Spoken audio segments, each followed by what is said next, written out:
Welcome to the slop farm. Enjoy the video.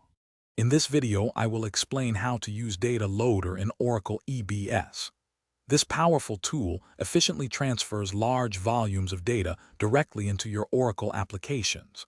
Before starting, ensure you have the correct user permissions and the Data Loader client installed on your workstation.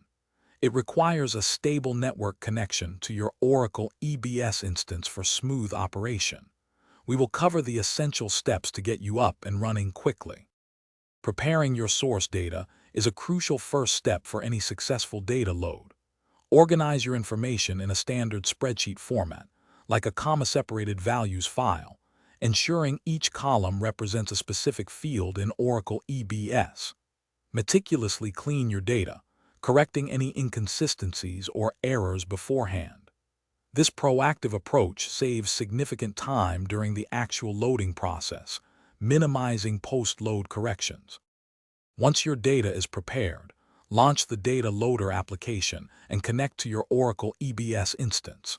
You will then map your spreadsheet columns to the corresponding target fields within Oracle EBS. Carefully review these mappings to prevent data misalignment. After confirming all settings, initiate the data load process.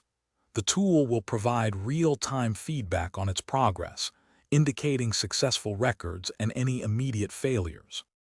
After the data load completes, it is vital to verify the new information directly within Oracle EBS. Navigate to the relevant forms and confirm that your data has loaded accurately and completely. Should you encounter any issues, examine the Data Loader log files.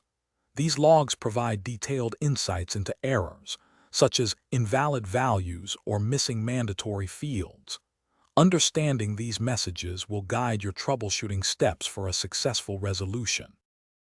Thanks for watching. Consider subscribing if we helped you today.